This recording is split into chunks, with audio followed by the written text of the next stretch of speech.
Come on now, fellas! We've got to answer the bell. Now let's go!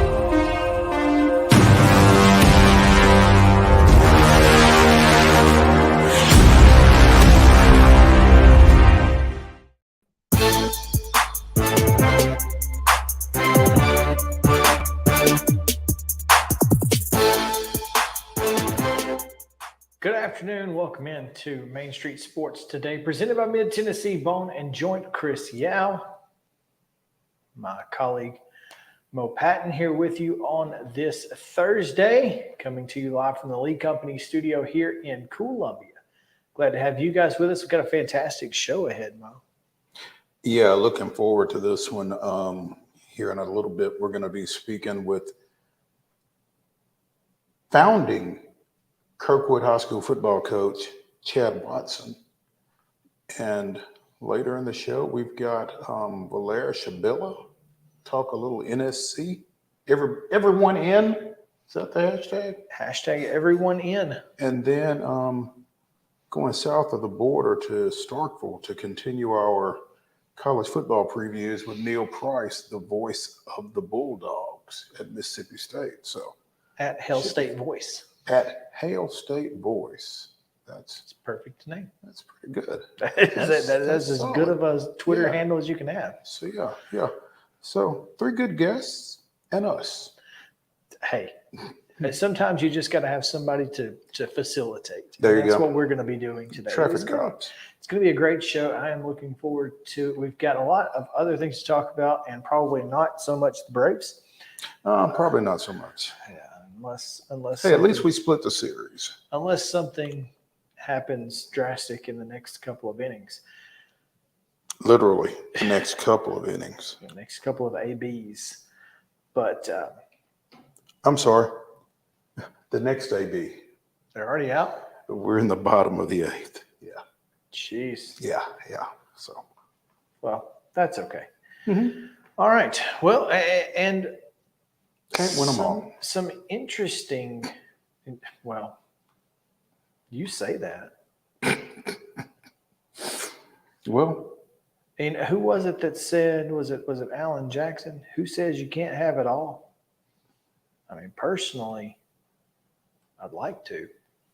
Well, sure.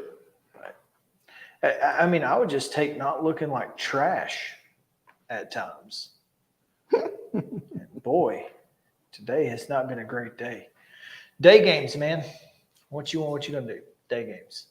Day games and the Braves. They go together like oil and water. You mentioned that at the first of the week, coming off of that series loss at Wrigley Field with 3 120 starts. Didn't look good Monday night at Pittsburgh, but bounced back and won Tuesday and Wednesday night. And now this 11:35 start not looking very promising. So anyway. Yeah. We've got some hot takes out there in Braves world, so we'll get to that here in just a little bit. No, hot takes in Braves world, that never happens. Not on Braves Twitter. Yeah. But yeah, we've got a lot to get to. So let's get yesterday's results, today's schedule, and some results from not yet. No results from today, but getting close. Not yet. Coming your way right here on the rundown. This is the rundown. The Thursday Rundown is brought to you by Titans Flag Football. Have your kids play like the pros this fall season in select locations across Middle Tennessee.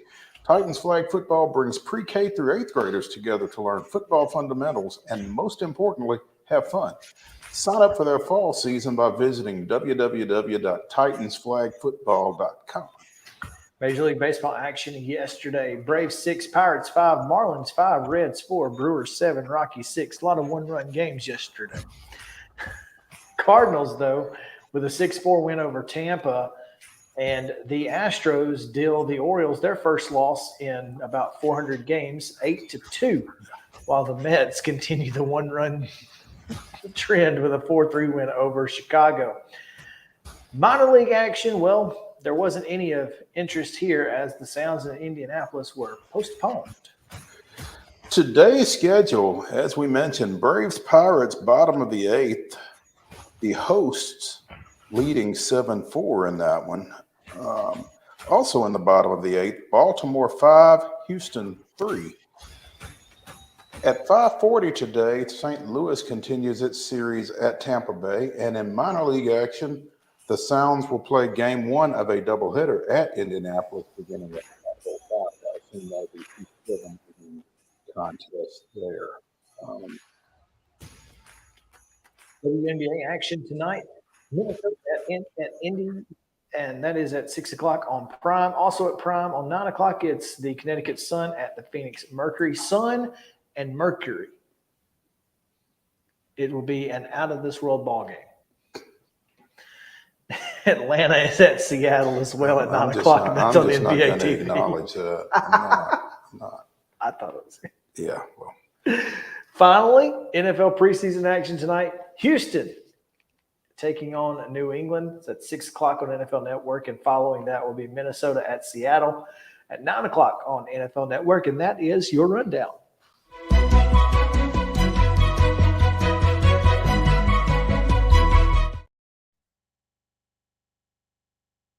Top stories brought to you by our friends at Piggly Wiggly, Neely's Mill in Columbia. Make sure to go check out those folks. And the truckload meat sale continues. Is there a truck? I know you went Still didn't see it. yesterday I didn't see because, yeah, we both. I guess they got a truckload and they're just putting it out slowly as needed. On a need-to-know basis. I guess so. That's wild, though. But it is a truckload with no truck. A truckload, no truck. So whatever works. But if you want meat and vegetables, Mo and I had lunch yesterday. We did. Fried chicken, fantastic stuff. Sweet potatoes, and you had macaroni. I had turnip greens. Yeah, I kind of starched it up a little bit. They've got cobblers, fresh cobblers every single day. So can't beat that. And of course, fresh produce. If you're looking to do your grocery shopping, it's a good one.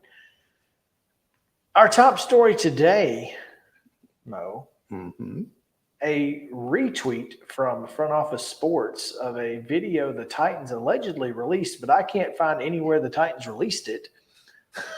It's kind of a 3D rendering fly through of the new Titans stadium. So Justin has it. Let's take a look and see if we can see what we think.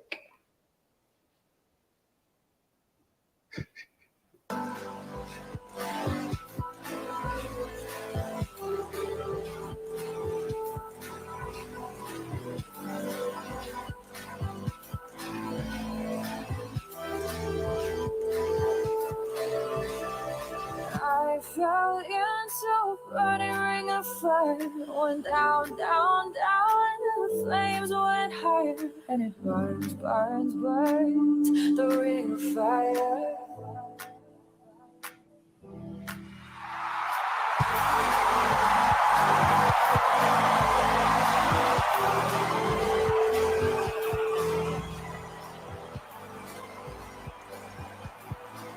What is that hanging from the roof?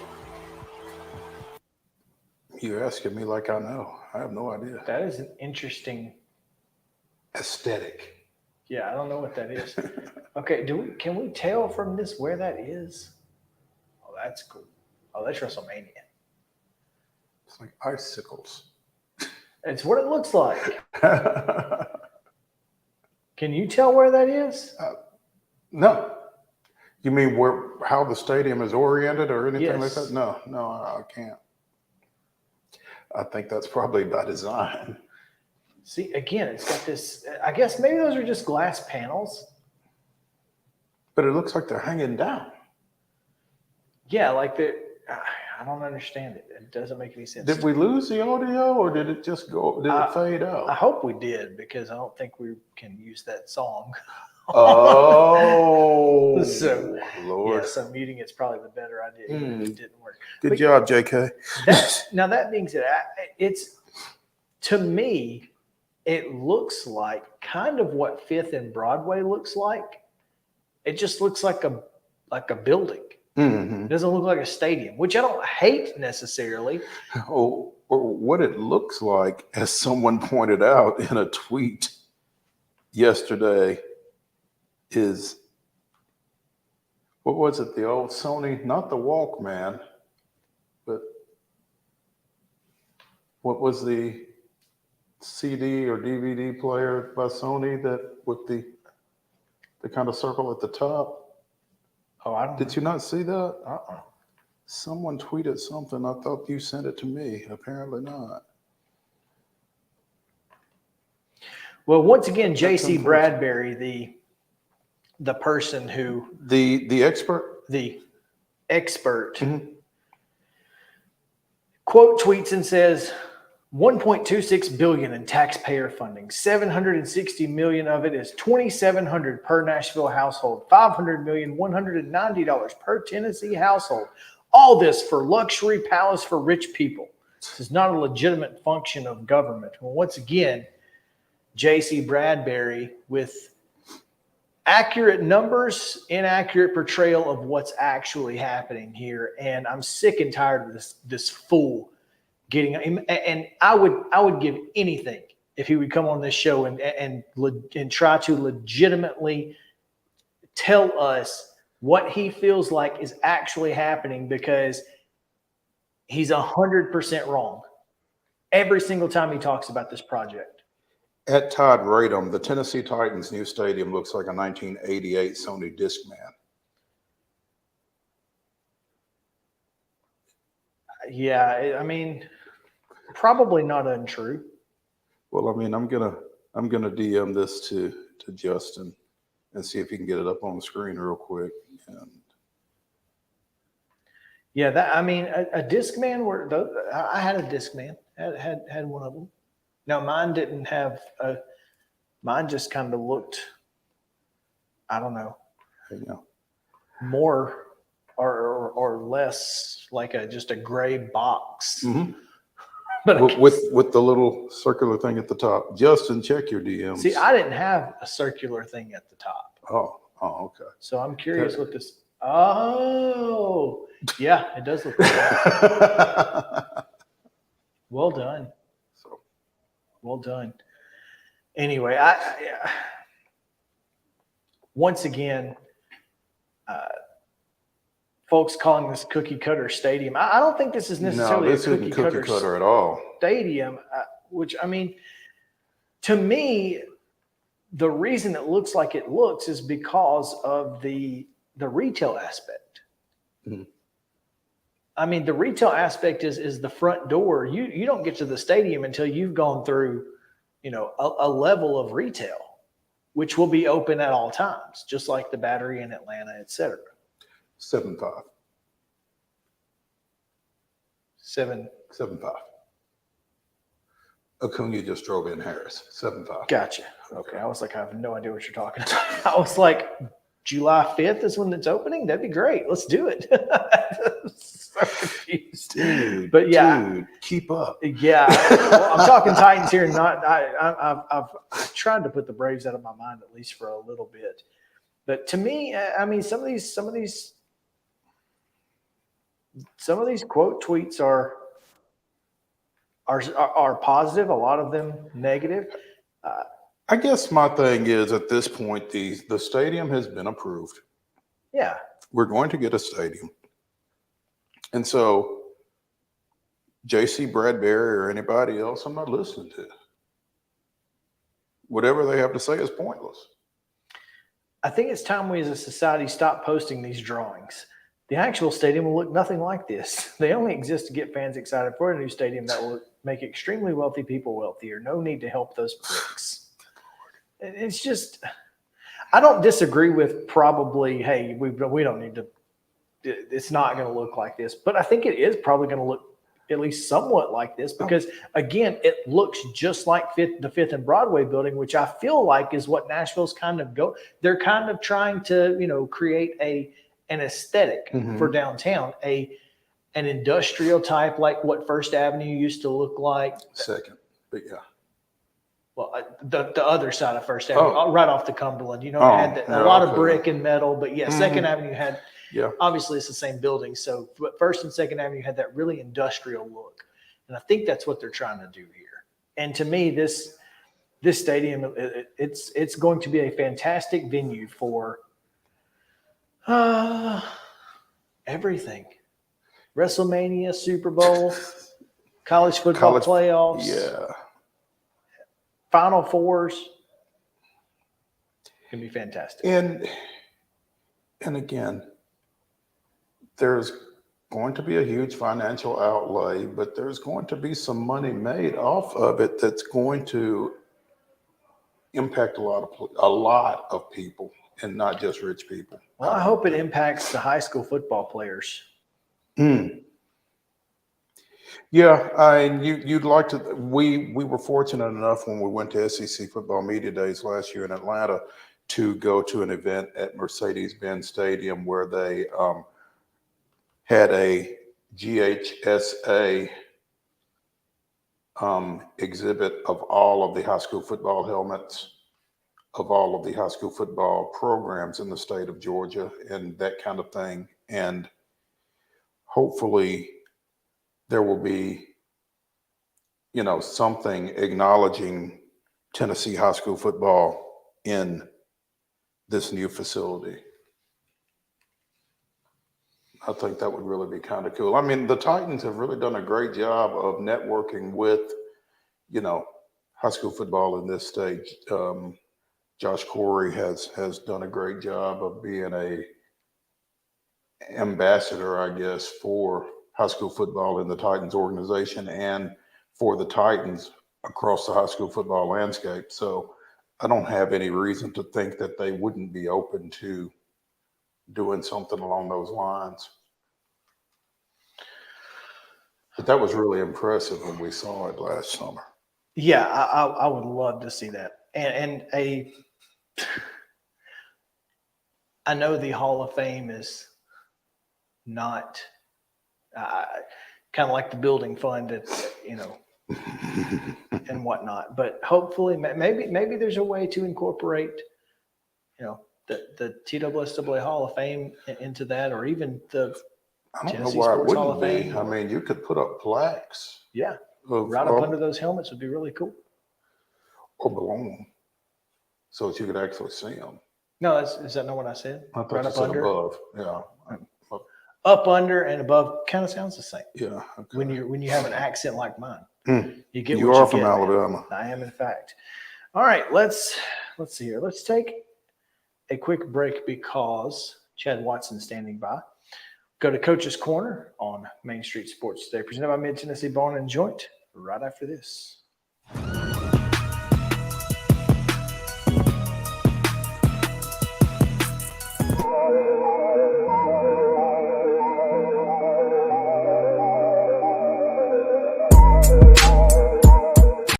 Mid-Tennessee Bone and Joint treats your orthopedic injuries and existing conditions. Our trained physicians will get you back in the game faster.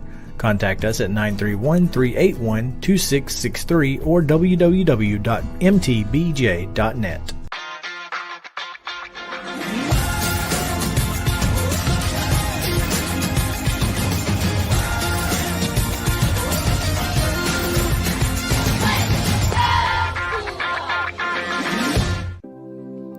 Custom Stone Handler supplies over 600 distributors and suppliers with quality stone products. Along with River Stone, we produce and distribute over 100 building, landscape, and other bulk products. Our goal is to provide quality products, service, and partnerships to ensure our customers' success. We firmly believe that the measure of any person or company is how they treat other people and customers. Give them a call at 931-490-4990 or visit CustomStonehandlers.com. With Lee Company technology, the best handymen are hands-off. Lee Company techs have been using visual findings and other smart technology tools for years to add transparency and virtually take customers along. You see what we see, whether we're in a crawl space or on a roof. With Lee Company, technology helps us help you, no matter what's happening in the world or at your house.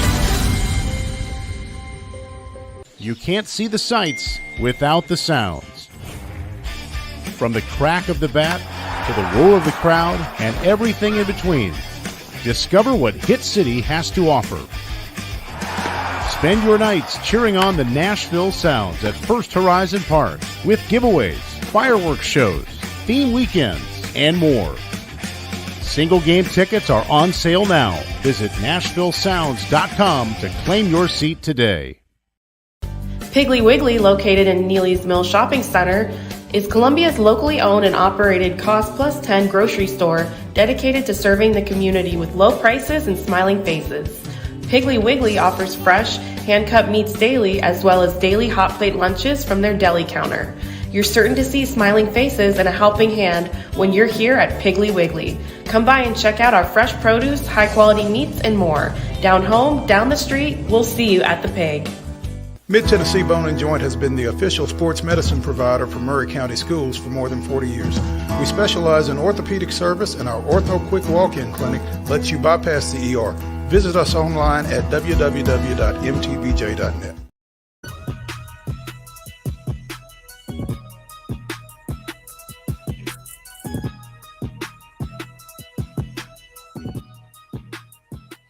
Welcome back in Main Street Sports Today, presented by Mid-Tennessee Bone and Joint. Chris Yao, Mo Patton, coming to you from Columbia, the Lee Company studio down here, and super pumped as we are getting ready for high school football that basically starts tonight as Jamboree scrimmages will kick off, and we'll be down in Lawrenceburg for Lawrence County and Mount Pleasant, so that should be a good one. But as football season approaches, we decided to take a look at a brand new program here in Middle Tennessee.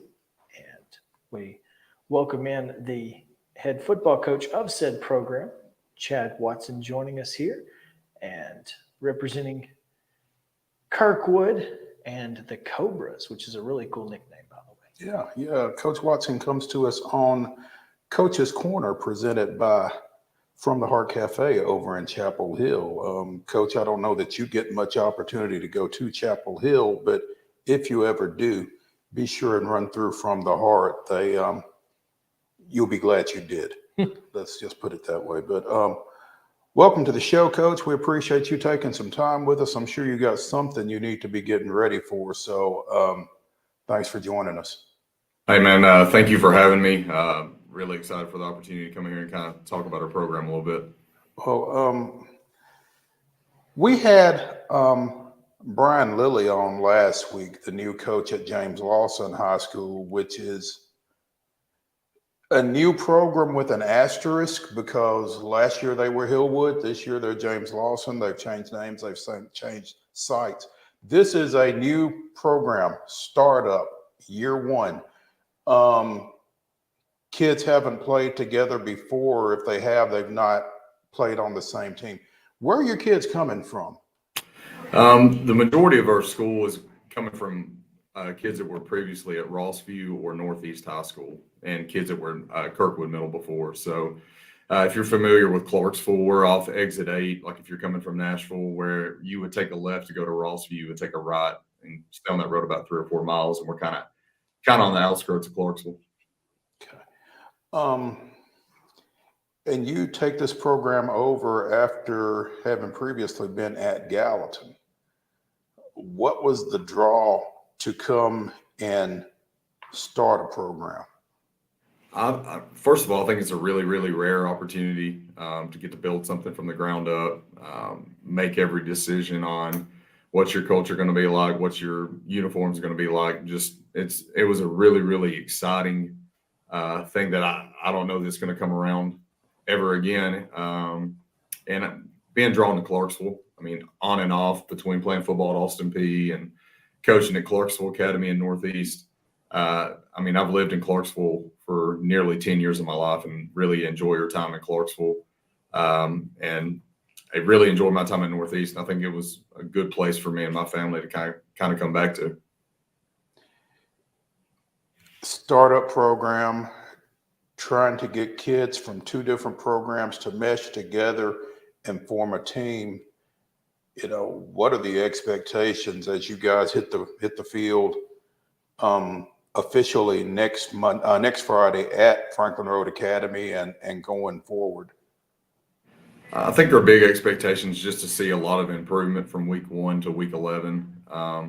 We got 5 seniors currently on the roster, 12 to 13 juniors. So, I mean, 70% of our roster we got nearly 80 kids. The majority of it is freshmen and sophomores. We're hoping we see a lot of improvement over the course of the season. But with that, we want to compete right away. Like we're not going to accept everybody just saying, hey, you're a new school, you're not supposed to play with anybody yet. That's not what we're striving for. I mean, we're trying to come out year 1 and try to get a winning record and compete for a playoff spot. When you take over an entire new program, how long did you get a chance to work with your team completely? The first day that we got everybody together was May the 30th. We were able to have a spring practice. It was a lot of work. The way we did spring practice, if a kid was previously at Rossview, we could drive to the Rossview campus and work those kids out. And the kids that were previously at Northeast, we could drive to Northeast and work those kids out on the same days that those schools practices. So we had different days that we would go over to Northeast and we would practice those kids from 3 to 5:30. Then we would take a break, drive over to Rossview and practice those kids from 6 to 8. We put our coaching staff through the ringer, so to say, but it was really, really worth it because I feel like we're further ahead than where we would have been if we wouldn't have been able to have that time with our guys early on. So hang on a minute. So you couldn't bring them together? No, sir. During the previous school year, just because you all did not exist as a school then? Is that? That is correct. Never even thought about that. That's interesting. But in that situation, though, it was a blessing because we were getting to work some because a lot of people that start up never even get to touch their kids till June. So we were thankful for that opportunity. Even though you did put the coaches through the ringer, I guess. Yeah, we did. Yeah. I found out real quick who was going to work, and we got some good guys. They all stuck around, so I'm really happy with my staff. Chad Watson, first-year coach at first-year Kirkwood, joining us on Coach's Corner, presented by From the Heart Cafe over in Chapel Hill. Coach, apparently among your 80 kids is one that is beginning to draw some attention in some recruiting circles. Tell us about your sophomore, Kamari Blair. Kamari is first of all, the first time you see him, you're going to think he's like 25 years old, and he's only a sophomore. 6'6", 230 pounds, has grown up playing basketball his entire life. We had worked him at tight end, but with us being a young school, we really need some bigger bodies up front. Kamari is a selfless kid who is willing to transition from tight end to offensive line.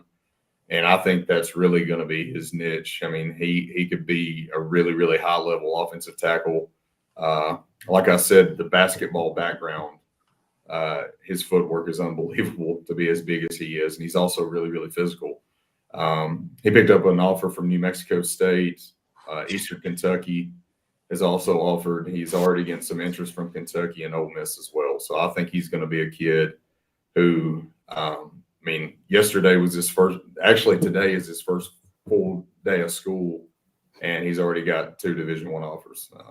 So I think that kid is really, really going to blow up, and he's going to be a household name in Middle Tennessee for sure. Where was he? He was at Northeast previously. They're not happy, I don't guess. I guess not, but I'm Not your problem, is it? Not my problem. Yeah. No, sir. Offensive tackle, I guess, but what about defensive end at 6'6", 230? Yeah, he's definitely going to be playing on the defensive side of the ball. He's athletic enough that he can run some people down. I mean, he may end up being a DN at the next level. I guess I'm an O-line guy. I played O-line in Austin Peay, and that's near and dear to my heart, so I'm always going to try to stick my dudes there. So O-line is always going to be good for Coach Watson's teams then, huh? Yeah, for sure. We just got to develop them. We're young right now, but on down the road, we're going to be known for our offensive line play for sure. You are going to be a 6A football program, so it's not like y'all really get to ease into anything, but talk about the idea of an all Montgomery County region, with the exception of Dixon County, I guess. I think it's a really, really good thing. Here in Clarksville, Montgomery County, the kids care about the games in the city. They grow up with these kids. They got buddies playing all over the city. It's also really good financially for us. It eliminates a lot of travel. I think our furthest road game this year is a non-region game with Liberty Creek. So outside of that, we barely leave Clarksville. So I think it's a really good move. I think John Miller, our county AD, did a really good thing by kind of getting all the coaches to agree to move up and hoping that we would get this mainly Clarksville, Montgomery County region. And, in a region like this, there are some programs that you feel like, kind of have the upper hand historically, but do you have any idea how you feel like that your team stacks up? I mean, talent wise, do you feel like you guys are on par with the talent in this region? Are you guys expecting to compete for, region championships, home playoff games, that sort of thing? I think everybody right now is chasing Clarksville High. Isaac Shelby does a really, really good job with that program. They beat us last year when I was at Gallatin. Offensive line play for them was really, really good. They play a offensive scheme that's hard to defend. I think most of their linemen are coming back, so I would say on paper they're probably the favorite. You also have a West Creek team who knocked off Hendersonville late in the season, everybody knows how traditionally good Hendersonville is year in and year out. So I don't know. I don't know where we fit in the mix. I guess we'll find out here pretty quick. I'd say within 10 days, we'll have a better idea where we're going to be. But I'm really happy with the growth our kids have shown. I think they're really, really willing to learn. Last week was this week's the first time we've actually been able to get in a classroom and have meetings with our guys. We spent an hour every day on the bus transporting over to Austin Peay. So hopefully we improve quick. We're finally getting to dive deeper into our scheme and what we're doing. But no matter who we're playing, we want our guys to go out there and try to play our best game and try to compete and have a chance to win in the fourth quarter. Coach, I had some incorrect information when I was referring to your schedule. Looks like your first game is at Sycamore next Friday night. Is that correct? Yes, sir. We go to Sycamore, then we have our first home game against Montgomery Central after that. That ought to be pretty exciting. Because I know Montgomery Central had some success with Jeff Tomlinson. He's now down at Dixon County, but again, another in-county matchup right there to get things started at home. Now, are y'all playing your games at home? Is that right? Yeah, everything should be good to go. We're going to have 5 home games. The playing surface looks awesome right now. The stadium, everything looks really good. They're just kind of finishing up a few minor details. The track should be getting put in here within the next day or two, and we can't be anywhere near that. So we need that track to get put in, get laid down, and I think we're going to be good to go. The growing pains of a new program and a new facility, I guess, huh? It is, but it's worth it. I've never had brand new stuff anywhere I've been, so it's really, really nice right now for sure. And that being said, these kids, we talked about James Lawson getting a new look, and trying to find a way to, you got to get kids to buy into Kirkwood. Some are coming from one place, some are coming from another, and there's not really there's not a history of Kirkwood. There's not really anything to look back on to be prideful of. So how important is it for your kids to understand that they are the ones who have to create the pride? Yeah, we told them day one, like, our goal and our purpose right now is to lay the foundation of a powerhouse program. Like, and every decision we make is not just about this year. It's like, how do we affect this program 5, 10, 20 years from now? And I told their guys, like, I don't care what was done, where you were at before. Like, we're going to get enthusiastic about playing football for Kirkwood, and we're going to take pride in the Power K and take pride in our own last name, and make sure we're representing our family and representing our school and doing things the way that we should be. And that buys into our hashtag, or what we go by, is Kirkwood Men. So we're trying to develop men, and we want our guys to be successful after high school, and just try to create a brotherhood where we rely on each other and we hold each other to a high standard. Coach, besides Kamari, who are some guys that are going to be out front for you all as this season progresses? Slot receiver, Jordan Bowser, number 9. He's undersized, but he's got really, really elite speed. He's going to be in the slot for us. We'll try to get him as many touches as possible. A running back, also going to be starting at inside linebacker, Perry Cross-Sneed. He's a 6'2", 200-pound junior running back linebacker. He's done a lot of really good things for us, kind of stepped into a leadership role as a junior. Trevor Newell is one of our 5 seniors, 6 foot and a half, 220-pound linebacker, and also plays tight end for us. Those are a few guys that right now are kind of showing some leadership roles for us. At times, different personnel packages of our 4 receivers, we could have 4 of the 5 seniors are in those spots. So we got some veteran guys there as far as the class. Maybe not all of them have a lot of playing experience, but they're really starting to develop into some leaders for us early on. Now, you said you've got 5 seniors. Were there certain classes that were given the option of staying at, either Rossview or, did you say Northeast? Yes, sir. Or going to Kirkwood, and then others didn't have an option? How did that work out? So if they were zoned for Kirkwood High School, if they were going to be a sophomore through a senior this year, they had the option to stay at their previous school if they wanted to. The only ones that didn't have an option was the upcoming freshman class. Okay. Coach, before we get you out of here, I want to give you a chance to talk a little bit about your coaching staff. I know that you've got a very solid staff, including defensive coordinator Zach Eaton. I know he's coached with you for a while. Who are some of these guys on your staff that you're excited to kind of show off and talk a little bit about how important they are to your program?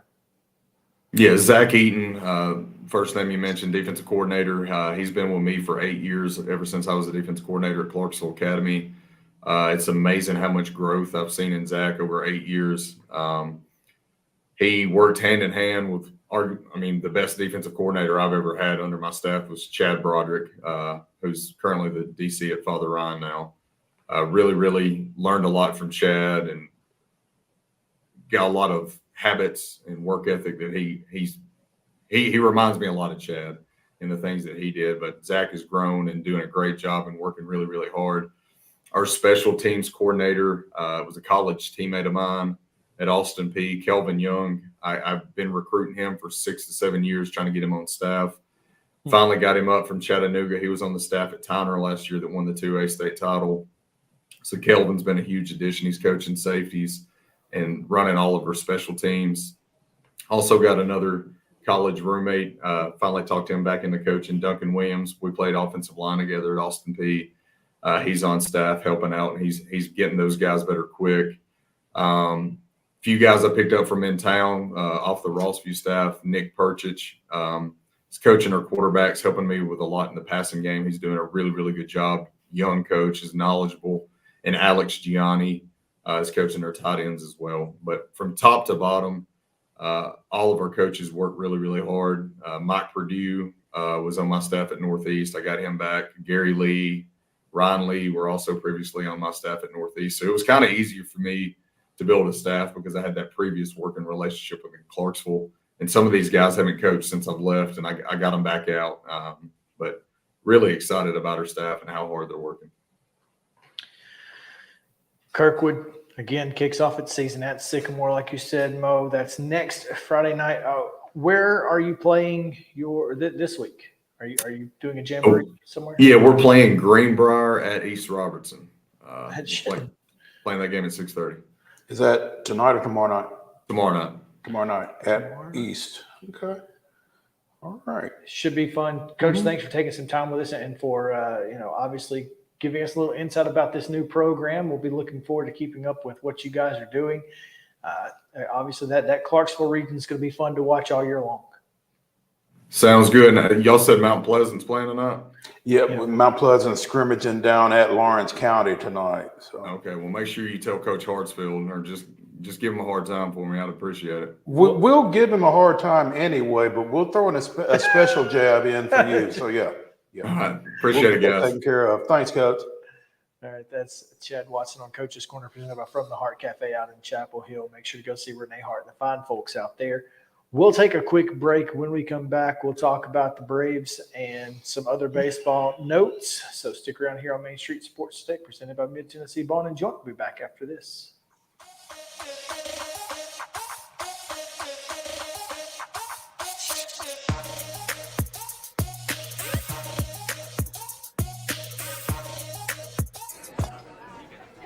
You've been putting back a few, and a few becomes a few too many.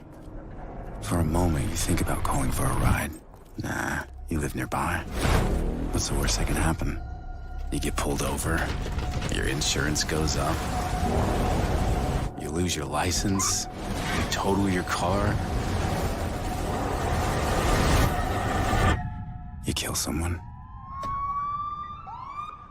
Tired of hanging lights every year? We get it. That's why Southern Nights is here to help. We install programmable lighting on your home or business so you can enjoy beautiful, customizable lighting all year round. No more ladders, tangled lights, or cold nights outside. We do the work, you do the celebrating. Call Southern Nights today and take the hassle out of holiday lighting forever. For a free quote, give us a call at 931-241-3074 or visit our Facebook page at Southern Nights. Let your child play like the pros this fall season and join Titans Flag Football in their NFL Flag Football League.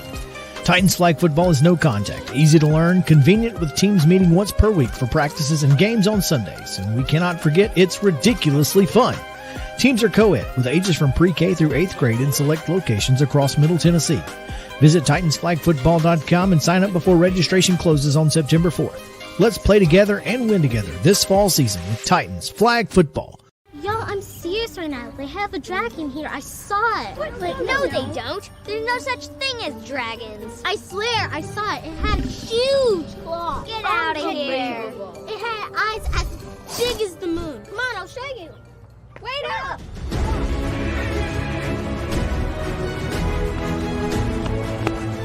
Do you hear that? We're almost there. Whoa! I told you so. That is a dragon.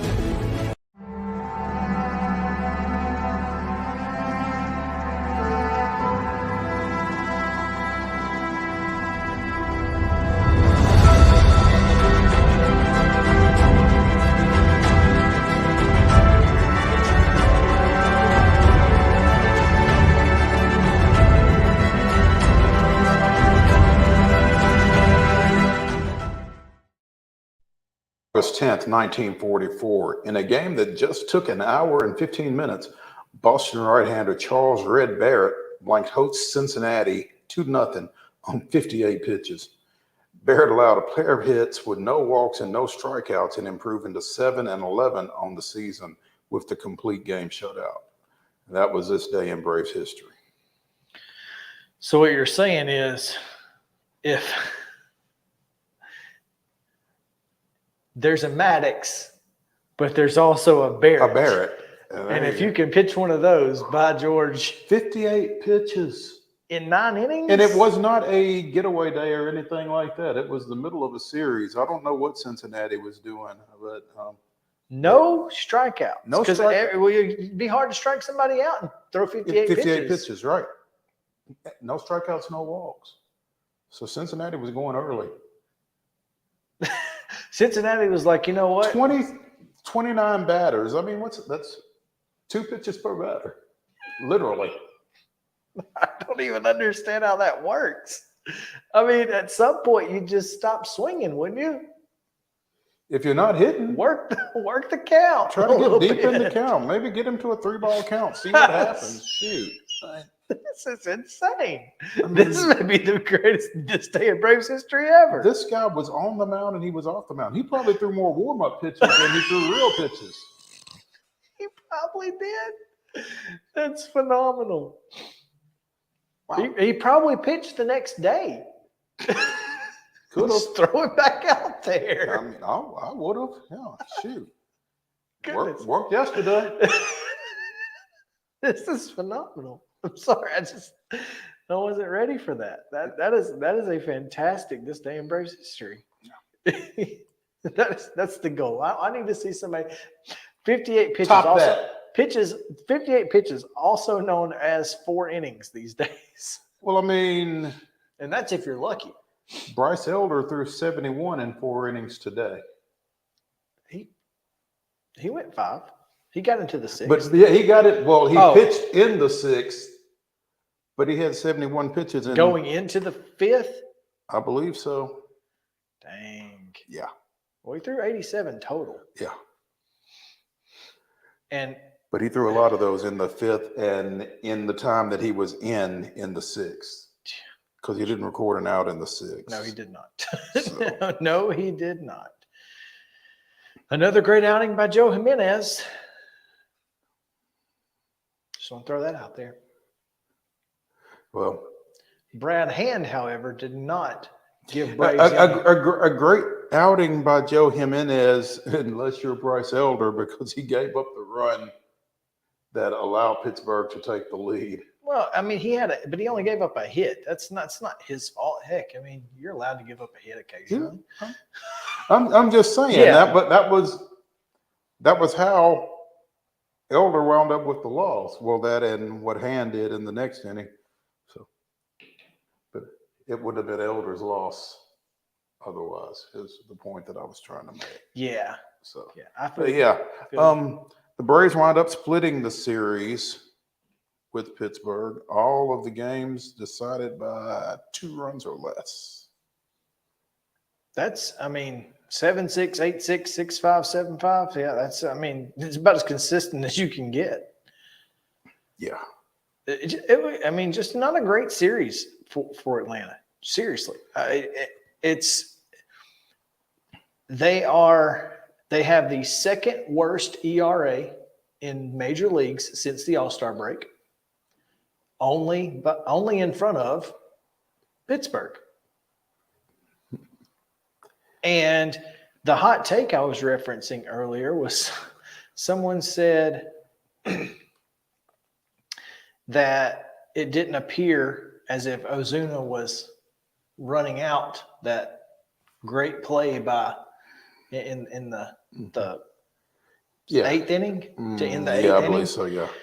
And someone said, well, maybe the offense is just throwing their hands up and saying, listen, we just keep trying and y'all just keep screwing it up. So why are we even putting the effort in? The pitching has definitely been the letdown here of late because, again, you mentioned those scores. Braves are putting up runs. Yeah. 6-8, 6-5. That's enough to win against the Pirates.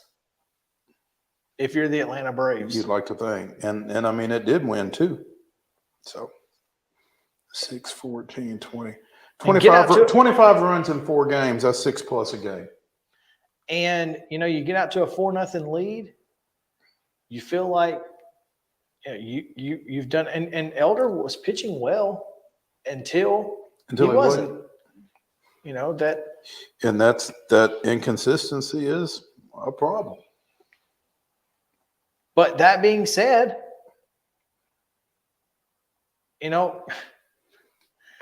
Brad Hand is the 2 runs that lost the game. Yeah. His first outing as an Atlanta Brave did not instill a lot of confidence. And I'm going to be honest with you. And I'm just going to throw this out there. Alex Anthopoulos, not his off-season moves, but his in-season moves aren't great. I mean, 2 years ago, out in the pitching world, everybody wanted him to go out and get a pitcher. I'm not so sure that I wanted him to go get a pitcher, because every pitcher that he has acquired in season this year, all relief pitchers, mind you, just remember that, none of them have been very good until. I don't know. I think that may speak more to the pitchers that were available. It's an availability thing. So my point is that I don't necessarily or available at the price that they were willing to pay. Well, even still, there's not a lot. I mean, there aren't a lot of great relief pitchers out there. If they were great pitchers, they wouldn't be relievers more times than not.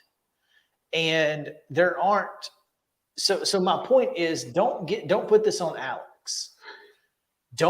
Because if they were good relief pitchers, they wouldn't be available. And if they are available, they're going to cost you something that you don't want to give up. Looking at AJ Smith-Shawver. So you're gonna have to take some of these until you get the Dylan Lees back, until you get Jesse Chavez back, until you get AJ Minter back. Mm-hmm. You know, those folks, you're just gonna have to take it as it is. Mm-hmm.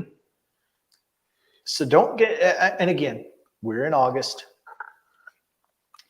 We're still 72 wins. Now, I will say that it's getting more concerning by the day as Philadelphia continues to win.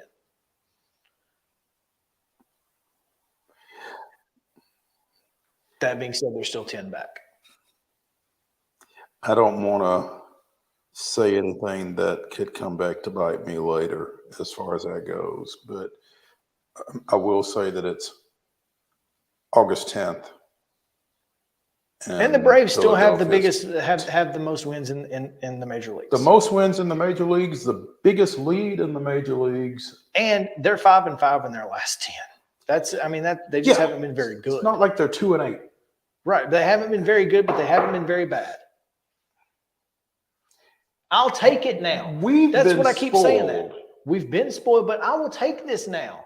I will take this run in August. Mm-hmm. Because there's time to bounce back from it, for one thing. You're going to work through it. You're going to get some folks back. You get some folks back. Again, it's August 10th. September rolls around. You've had a rough month or so. September becomes your new June, and next thing you know, you're rolling right into October with momentum. With momentum. Instead of the other way around. Yeah. I'd much rather have the momentum next month than be building up a 20-game lead. What's the difference? Is a 10-game or a 20-game lead? It ain't one. First is first. First is first. Yeah. So. And again, I would just assume they not make it too interesting. Sure. But let's not get ahead of ourselves and say, well, this team's terrible. They're not going to be very good in September. We don't know that. No. What we do know is what the Braves have done consistently over the last 5 years, and that is play really good baseball in September.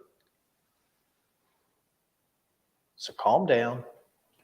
And I'm saying this more to myself than anybody else. Don't get crazy. Just remember, help is coming.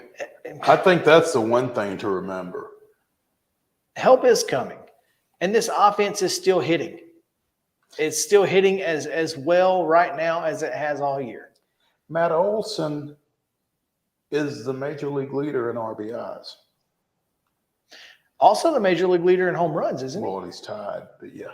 Well, yeah. I mean, he's tied for the lead. Mm-hmm. again, poor Matt Olson, would be running away with MVP. Running away with it on any other year. And yeah, he's got 2, maybe 3 guys ahead of him right now. Depending on who you ask. At least one.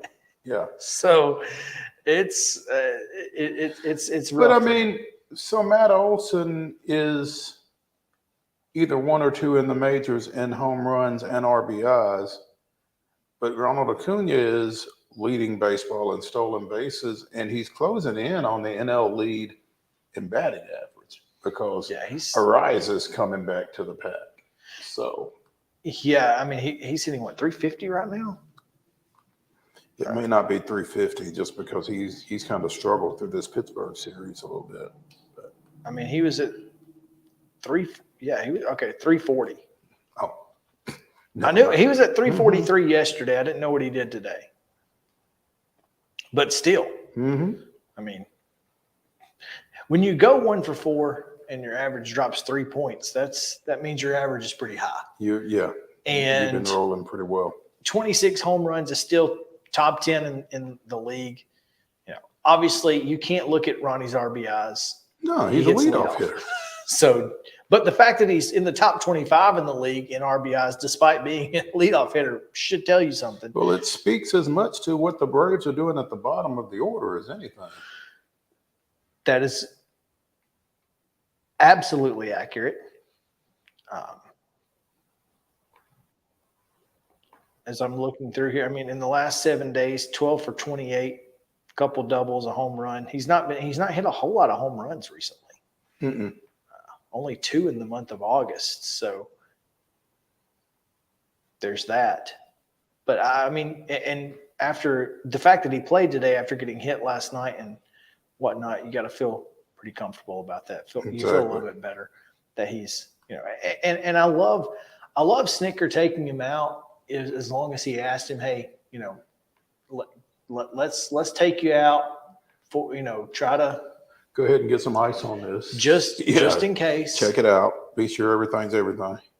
Get you back in here tomorrow. And we'll get you in tomorrow as long as everything looks good. So I love that. I have a quick question, though. I don't know if you happened to see the Guardians game last night. I think it was last night. I did not. There was Terry Francona was ejected. Again? Was there a fight involved? Let me make sure I'm not telling you something crazy. But okay, no, never mind. This was when he was ejected for the runner being pushed off the base. Okay. So something happened yesterday, and this got brought up. I don't know exactly what it was, but this has happened multiple times this year where a runner has overslid the base allegedly, and a player lifts the arm off the bag or something, or lifts a leg off the bag. It's the Ken Herbeck thing. And gets an out. You should not be able to physically remove someone from a bag. Well, per the rule, you're not. And yet, replay confirmed the one against Cleveland. This other situation, they straight up called him out. Well, I mean, if that's the case, if you're not enforcing the rule, then the rule is useless. If that's the case, why are we not just pushing folks off the bag and then tagging them? I mean, if that's what's happening and that's what people are, if that's all cool and well, let's do it. Yeah. Doesn't make a whole lot of sense to me. It's kind of frustrating. Yeah. Especially when replay overturns a call on the field as safe. So, anyway, just want to throw that out there. We should probably mention at least that recently acquired Michael Lorenzen threw the 4th no-hitter of the season in Major League Baseball last night for Philadelphia. And in that same game, former Nashville Sound Weston Wilson went yard in his first major league at bat. Yep. Yeah, after nearly 3,000 at bats in the minors. So yeah, give him a little love too. So congrats pretty great to both. night for Philadelphia. You got to give them credit where credit's due, man. All right, let's take a break here. Normal break. We'll get Neil Price on as soon as he hops in. So stick around here on Main Street Sports Today. We'll come back to the Lee Company studio in just a moment.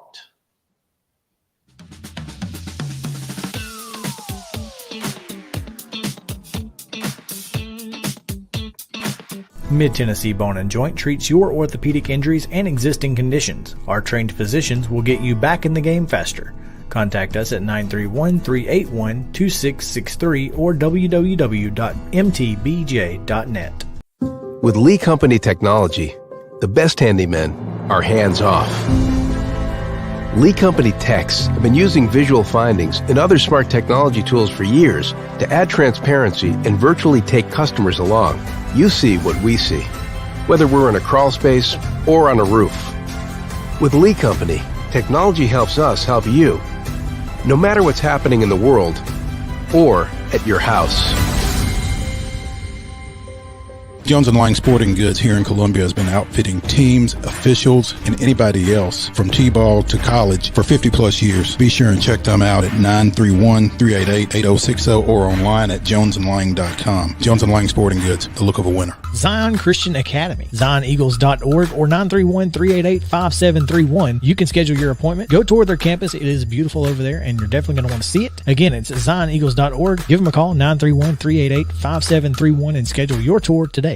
Did you know that up to 80% of us will experience back or neck pain during our lifetime? Many of you are offered surgery or addictive pain pills to relieve your chronic pain. At the Dr. Gill's Center for Back, Neck, Chronic Pain Relief, we have been leading the way to better health, naturally, and have helped tens of thousands of people right here in Middle Tennessee for the past 30 years. I came to Dr. Gill about 10 years ago after my local doctors recommended surgery. I knew about Dr. Gill and wanted to see if he could help me. 10 years later, I am pain-free, no surgery, and no pain pills. Surgery is scary, and over 40% of all back surgeries fail, creating a cycle of surgery and pills. There is a safer solution to your chronic pain. Make the call to the Dr. Gill Center for Back, Neck, Chronic Pain Relief today and get your life back. This office visit is normally $299, but call today and receive your initial consultation, report of finding for just $49. But hurry, this offer won't last long. Call 615-768-8743. That's 615-768-8743. You can't see the sights without the sounds. From the crack of the bat to the roar of the crowd and everything in between, discover what Hit City has to offer. Spend your nights cheering on the Nashville Sounds at First Horizon Park with giveaways, fireworks shows, theme weekends, and more. Single game tickets are on sale now. Visit NashvilleSounds.com to claim your seat today. Mid-Tennessee Bone and Joint has been the official sports medicine provider for Murray County Schools for more than 40 years. We specialize in orthopedic service, and our Ortho Quick Walk-In Clinic lets you bypass the ER. Visit us online at www.mtbj.net.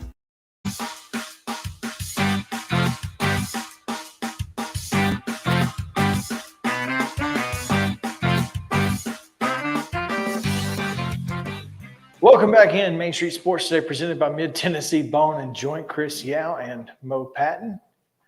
And we continue college football previews here on the show in the Lee Company studio as we bring in at Hail State Voice, the voice of the Bulldogs, Neil Price. Neil, thanks for joining us, man. Hey, Chris, Mo, good to see you guys again. Glad we could get you out of that meeting. Man. Say what? Glad we could get you out of that meeting. Listen, this time of year, it's always something, but that's a good thing. You know, we're all trying to move the ball forward, so to speak, and you caught us on a good day. First off day of training camp for the team, and it's been a good first 6 days. A little bit of an old school feel to it with some of the stuff they've been doing, and it's had a really good vibe to it. You know, that's the best way I can describe it. You know, they've got some new faces on that offensive coaching staff, and those guys had some time with the players in the spring, but everybody's kind of got a better understanding of what they want.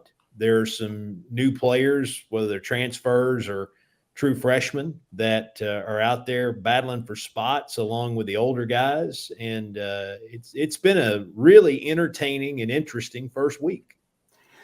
Neil, I don't know how much you get to see, how much you know from preseason practice at this point, but I would imagine there are a few people up this way that are kind of interested, particularly in the quarterback position for Mississippi State, because there are two folks down there who have ties to the area. Yep. Mike Wright, who transferred down from Vanderbilt, Chris Parson, who signed out of Ravenwood. What can you tell us about either of them at this point, if anything? I don't know that this will shock you about Mike Wright, but boy, he can really run. He can get out of the pocket. He can create with his legs. I've been really impressed with that. And that was kind of the book when he got here in the spring was, here's a guy that can add some speed, some mobility. The knock is his accuracy throwing the ball. And I will tell you, he has gotten better in fall camp than what I saw in the spring with regard to being able to throw accurately. He's supremely confident. Great guy to talk to, great guy to be around. He will make that room better without question. And, right now it's still early, but he's out there repping with the twos. And I think that's a good spot for him because he's got SEC experience coming from Vandy and older, so he immediately helps there. As far as Chris goes, you can look at him and tell the future's bright. He's really mature for his age. Another guy that is a joy to talk to. I think that his mobility will help him. And as I understand it, that's one of the real reasons that Coach Leach, when he recruited him originally, wanted him to be here. He wanted a thrower that could run, not a runner that just so happened to be able to throw. And I think that's what he's got, a guy with a good arm, live arm, and some mobility too. And sky's the limit for him. The spring, I think, probably helped him. He got a feel for what the speed of the college game is compared to what he was facing week in and week out at Ravenwood. And, I think he's the guy of the future here. I don't know if it's next year, if it's 2 years.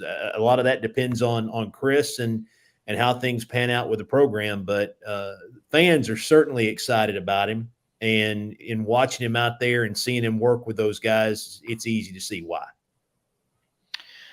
Neil Price joining us here on Main Street Sports today, presented by Mid-Tennessee Bone and Joint. Neil, 7 offensive starters returned, 5 on defense. But among those offensive starters, 4 offensive linemen. That's huge. Oh, yeah, in more ways than one, because of their experience and because they're all big guys, big road graders, and that number's a little deceptive. They list 4, which by the book is accurate, but if you throw Quatravius Johnson in there too, he started some games last year and has started throughout his career at different spots, tackle and guard. They really have 5 guys that have starting experience on that offensive line. What they didn't have there a year ago, Chris, was depth. And at the end of the season, that showed up. Cameron Jones got hurt in the game against Ole Miss on Thanksgiving. They were incredibly thin in the bowl game against Illinois on New Year's Day. This time around, some more depth, and that's good. There's a guy named Percy Lewis who is going to get, I think, probably first real reps this year after transferring out of junior college. Getting off the bus, he's the guy you want at the front of the line. He is a monster, big, tall, broad-shouldered guy. Same could be said for Albert Reese. Albert's been in the program for a few years, but he's finally ready, I think, in terms of where he needs to be physically, mentally understanding what his role is, and you could put either one of those guys on the end of an offensive line, and if you're going to run the ball more, which is kind of what we've been told with Kevin Barbay calling the plays now, you would feel good running to either side behind either one of those starting tackles or those two guys who are going to factor in maybe at the two spots there too, just because you know those guys can go downhill and they're big enough that they can open some holes. Well, as I'm thumbing through the digital media guides that we received at SEC Media Day, it's interesting when you look at this team, because obviously 9-4 last year, had a really good year. Yeah. Losing to LSU, Alabama, and Georgia last year, certainly nothing to be too upset about, to be honest with you. And so obviously this year the schedule is a little bit different, thank goodness. But you guys have a lot of great players coming back on defense as well, but led by Nathaniel Watson. Yeah, that linebacker group, period, I think kind of sets the tone. Certainly helps set the tone on the defensive side of the ball. Buki and Jet Johnson are the top two tacklers, they were the top two in the SEC a season ago. Both those guys are back. They'll have either Nick Mitchell or JP Purvis as that third linebacker with them, two guys who have been waiting their turn, and both have changed their bodies. Both have worked really hard in the last 2 years to be ready for this moment. And then up front, you've got experience and you've got some depth, namely the guy in the center of that defensive line, Jaden Crumedy. And we're fortunate that he's here. Had he not had a wrist injury that kept him on the shelf for 8 of those 13 games the team played last year, he'd probably be in the NFL right now. He had 15 total tackles last year. 5 of them went for loss. 2 of them were sacks. Made the most of very limited opportunities in those 5 games back. He's been healthy through the spring, knock on wood, healthy through the first week of camp, and he'll be a difference maker on the defensive line. Not to mention a lot of guys who've been in the program that have been building up to this moment in their careers. DeMonte Russell, Jordan Davis, Nathan Pickering is a guy who's played a lot of football here on that defensive front. I'm sure I'm leaving out some obvious ones, but the front 6 on this Mississippi State team has a chance to be the best front 6 group that they've had here going back to 18. And that 18 defense, I would put up against any that I've seen in recent years. When you talk about the number of NFL players that were on that roster, Willie Gay, Jeffrey Simmons, Jonathan Abram, to name a few, that group was loaded. Montez Sweat playing for Washington now. These guys may not be quite at that level, but probably the best group at the front of that defense that State's had since that 18 team. Neil, I want to go back to the offense for just a second, because while we talked about 2 guys that aren't as likely to start at quarterback, we can't talk about Mississippi State without talking about Will Rogers, I don't think. And also, as you talked about those 2 tackles and how much easier they're going to make it to run the ball, we got a chance to visit a little bit with Woody Marks at SEC Media Day a few weeks ago. What have you seen out of those 2 to this point in the preseason, and what are your expectations for them heading into the fall? Well, Will Rogers is Mr. Mississippi State. Okay. I mean, I sat down and talked to probably 75 players on the team 3 weeks ago, and just ask a very basic question. Who are the leaders on this team? Who are the guys that you look up to in the locker room? And almost every player, first name, Will Rogers, immediately. He has the respect of his teammates, and he's earned it. I mean, here's a guy who's played 3 years already of SEC football. He is incredibly intelligent. coach's son.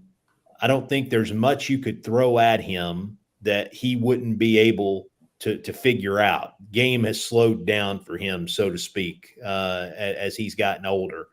And another guy whose name comes up when you're talking to guys about who the leaders are is Woody. So another guy, been around here for 3 years, played a lot of football. And I'm excited for him because the bulk of the damage that he's been able to do, he has done as a pass catcher. He's just shy of 200 career catches coming into this year. That's the second most by any player in Mississippi State history. Now, this is not a place where they had thrown the ball a ton prior to Mike Leach's arrival. So now we get a chance to see Woody Marks as a downhill runner. And what I can tell you from watching first week of training camp is he has this great combo of strength and agility. So he can run between the tackles. He can dish out as much punishment as people try to give him with regard to being physical, running through contact, getting yards after contact. But he also can stick a foot in the ground and shake his shoulders and make people miss to create more opportunities. I'm excited to get to see him more in that role, taking handoffs, taking pitches, making things happen, because I think he's going to be a really, really good running back. And we're going to get to see a part of his game that we just haven't been able to see a ton of in the first 3 years here. Who's Will Rogers going to throw it to? Well, right now, it's a good question. I think it's a pretty wide open competition. You know, the good news about wide receiver is there's clearly some talent there. There just aren't a ton of guys who have ever been asked to be the alpha, so to speak, or two guys that have been asked to be the go-to guys. Right now, a week into training camp, I think Justin Robinson is one of the guys who could fill that spot. Justin came over a couple of years ago from Georgia. He has all the physical tools that you need. He's got size, long arms, good target. And his last game of the season last year in the ReliaQuest Bowl arguably was the best of his career. Won the MVP of the game, made some huge plays to give State a chance to go down and kick a field goal late and win it. So in talking to him, his confidence is there. I think that the opportunities he got in the bowl game certainly helped build that. And, you know, he'll be a guy who can help. Another guy is Jaden Wally, and Jaden's been here for 3 years. He and Will Rogers know one another forwards and backwards, so to speak. They've practiced so many times and played so many games together. So he's another guy that makes sense there. And then I think a freshman that could make a difference is a guy named Creed Whittemore. Creed comes in from Gainesville, Florida. State needs a new player in the slot with Austin Williams having graduated. And I think he's a guy who can step in and do that. He's wearing Austin's number, wearing an 85 out there, and you look at him and the build is kind of similar. But Creed's a guy who's played a lot of football. Dad's a high school coach in Gainesville. He played some quarterback, so he understands quarterback-receiver relationship and got here early, talked to him in the spring, clearly more mature than an 18-year-old. And we've been able to see him in the fall here go out and do some good things early in the first 6 practices. So, you know, I think it's still open for anybody to step up and grab one of those top 2 spots, become the go-to guys, so to speak. But they've got a good crop of guys to work with out there. It's not a position that's devoid of talent. Neil Price, the voice of the Mississippi State Bulldogs and Lawrenceburg native. No, Morristown. Morristown. Oh. Yeah. East Tennessee. You got me moving a little bit further south to Middle Tennessee there. Now, south and west. I got bad information, Neil. I apologize. I have been known to associate with some people from Lawrenceburg in my day, but sorry, I thought you and JP were. Yeah, JP and I have known one another for a long time. Maybe that's where we got mixed up. Okay. Yeah, that's my closest tie to Lawrenceburg. Okay, listen, I'm sorry. Going to school in that part of the world, I could claim people from Lawrenceburg. I probably could claim one from Santa Fe somewhere along the way, and I know several from the Dimple of the Universe down there too. He even pronounced it right. So yeah, kudos, he knows. Kudos to that. Neil, looking at this schedule, I'm really intrigued by this Mississippi State Arizona game, the second weekend of the season for you guys, the Wildcats coming into town. Obviously non-conference, but yeah. You feel like that's a chance to kind of find out a little bit about yourself and, with Coach Arnett and that kind of thing without it necessarily costing you anything, I guess. Well, I don't know. I mean, I think it's an important game because, if you lose one early too, you never know with the SEC schedule looming. And listen, after they get past week 1 with Southeastern Louisiana in that opener, I don't know that there's another gimme on the schedule for a while because you got Arizona week 2, and that was kind of a let's see what we've got game a year ago in Tucson. And, those guys came out and hit them in the mouth pretty early with a big play to start the game, and immediately State's in the hole, got to find a way out. Finally did get their footing, and they were able to get out of there with a win. But Arizona's a year older. Judd Fish has got a year under his belt as their head coach, so I think it'll be better planned for them. They'll have a better understanding of what he wants to accomplish, all of that. But after Arizona, LSU here, then at South Carolina. And South Carolina was really good a year ago, and they got a really good quarterback, not to mention a lot of other pieces to go with him. So you got to go there. Yeah, got to go there too. So I think State, and then I think after that one, it's Alabama and then Western Michigan. So do you guys really only have 2 away games? We've got 4. So this is the first time in the history of State's program they've got 8 home games. Okay, they've got the schedule wrong on here.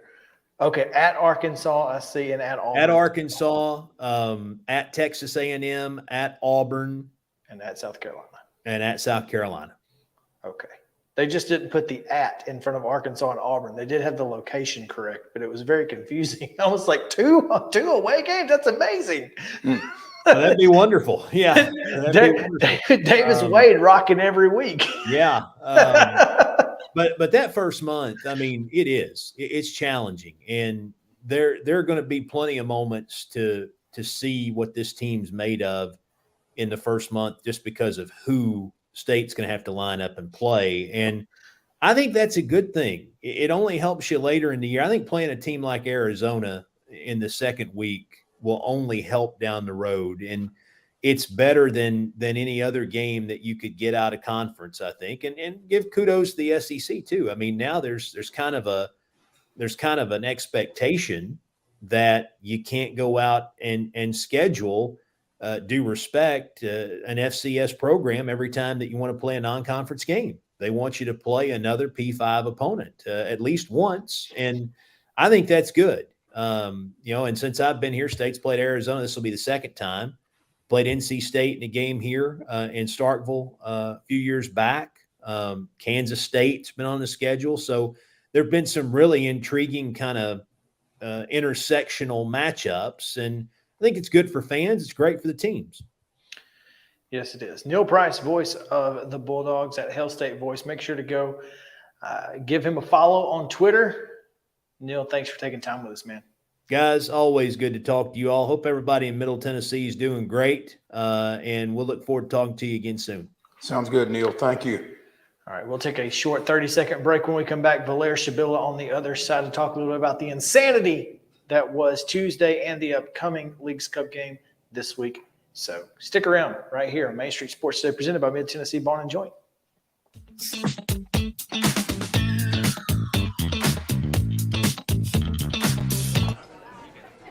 You've been putting back a few, and a few becomes a few too many. For a moment, you think about calling for a ride. Nah, you live nearby.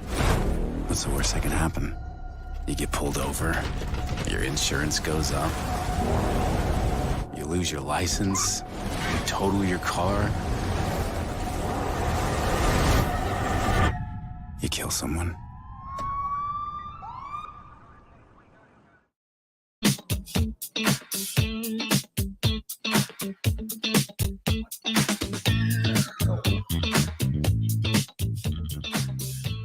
Welcome back in Main Street Sports Today, presented by Mid-Tennessee Bone and Joint. Talk a little bit of soccer, Nashville SC. Everyone in now, including Valer Shabila, who is in with us in the Lee Company studio. And we welcome in Valer. What's going on, man? What's up, guys? Good to see you again. Good to talk to you again. Good to talk to you, man. It is good to see you this time. Last time we didn't get to see you. We didn't get to see you. Yeah. I was on the road to a crazy game. I didn't know it was going to be crazy, but it was. Man, I like the backdrop. I like the scarves. Yeah. So the top ones are all Nashville ones. The bottom ones are all I've traded from my away trips in MLS. That's cool. So those are all Nashville ones at the top? Top row is all Nashville supporters and the club. And then the bottom ones are just stuff I've traded from the past. That's slick. Did you get one from? I guess the Club Americas didn't bring one. If they did, they took it back. Yeah. There wasn't a lot of friendly talk there. I don't think. Yeah. Was that the most insane experience that you've had, at least in Nashville? I think it's hands down the craziest soccer game I've watched live in my life. It doesn't happen often. There was just so many variables that I couldn't have predicted happening. Yeah, it was insanity. That's the best word to describe it. Well, I mean, the biggest thing, Valer, I guess, is Club America scoring what they thought was the game-winning PK, and then a review and having it pulled off the board, and then NSC scoring the game winner. So the issue there is that Club America. So obviously, first, I think we need to talk about Club America gets a penalty in the 88th minute or 89th minute. They score it. They go ahead 2-1. The game is almost over at this point. We go into extra time. There was a fan ran into the field, so the added time adds more time. And then Sam Surridge, in his debut for Nashville SC, in like his third touch of the game, scores a goal in the 99th minute to tie the game up and take it to penalties. That's insane in its own. That by itself is a crazy thing to happen. Now you take all that and you go into penalties, and then Club America, like you said, scored what they thought was the winner. And then when VAR, video assistant referee, reviews it, they say, nope, the goalie's feet were away from the line, which means that the kick has to be retaken. Now, at that point, no one at the field, like players-wise, no one in the stands, and even us who we were at the press box, knew what was happening. Because during that review, while the review was happening, I am not exaggerating in saying over 25, 30 fans were running into the field to take selfies with Club America players, to hug them, whatever. And so we were all focused on that while there was a review going on. And what we didn't notice is that while the Club America players were all celebrating, the ref never actually whistled the game over. The game was never over. But from that kick going in to the actual reset was 7 minutes of the most chaotic thing you've seen in your life. There were security guards everywhere trying to chase these fans. There were so many children in the field, like just randomly running into the field. One security guard, unfortunately, looked like hurt himself really badly. They had to bring the stretcher in for him to get him off the field. This was all in a span of 7 minutes. And then, like you said, after all that, Jack Merritt takes the penalty again. This time it goes in. Dos Santos steps in for Club America. He misses it. and then Dan Lovitz puts the final ball in, and Nashville wins after Nashville had just lost 5 minutes ago. So, so I mean, just insanity in the Leagues Cup it's not really unusual, because when you get some of these other leagues playing one another, it does tend to there's a lot of pride, as we know, like as SEC fans, there's pride in your league. So this is a lot of fun, but it can get a little crazy. Clearly, this is not the first time Club America has had some issues with their fans. So there's that. But that being said, Nashville did move on. They play is tomorrow night, correct? Correct. Yes, and against Minnesota United at home, back at Geodis. So what? First off, I don't know. You couldn't if I pretended to know anything about the Leagues Cup, I'd be a liar. So I'm just going to explain where we are in the process and what does this particular match mean? Okay, I'll do my best. The Leagues Cup is a competition that combines Liga MX, which is the top league in Mexico, and MLS, which is the top league in Canada and the US. And every single team from both of those leagues is involved in the Leagues Cup. So, and it is essentially a tournament that there's a group stage, and then after that, it's a bracket, just like, March Madness or anything of that sort. And from that bracket, we are currently in the quarterfinals, so there's 8 teams left. And we have Nashville SC had moved on from the group stage onto the round of 32, where they beat Cincinnati, who were the leading team who are the leading team in MLS. Then they faced Club America, who's one of the biggest team in North America, in the round of 16. They beat them in penalties in that crazy game we just spoke about. And now in the quarterfinals, they will be facing Minnesota United. Now, the Leagues Cup has happened in the past, but not in this format. They had a Leagues Cup where 4 top teams of the Liga MX versus 4 top teams of MLS play against each other. Again, it wasn't like this. It wasn't every single team. What's the prize here? There are multiple prizes you can play for in the Leagues Cup. Obviously, bragging rights, like you said, you want to prove that your league is better. Of course, that's always there. There's financial prizes for the clubs, of course. The higher you go, the more money you'll make. There's some incentives for the players themselves, also tied into how high they can go within the tournament. But probably the most important thing, other than just winning the trophy in itself, which is a big deal, is that the top 3 spots in Leagues Cup, whoever finished 3rd, 2nd, and 1st, qualify for the CONCACAF Champions League, or what's going to be called starting next year Champions Cup, which is the continental competition in this continent. So compared to like the Champions League out in Europe, it's the same concept where the best teams from every single league in this continent play against each other, and the winner of that gets to go to the Club World Cup, which is the best teams from all the continents playing against each other. So those are the prizes. That's what they're playing for. And Nashville has made it to a spot that I don't think a lot of folks maybe imagined them being at.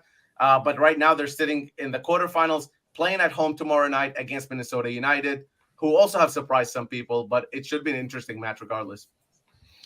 So basically, they're 2 wins away from CONCACAF. Actually, about 2 results. You're right. So even if they go to that third, even if they win tomorrow and they lose the following match, they get another chance at it to finish 3rd, and that will get them to CONCACAF. You're correct. Dang.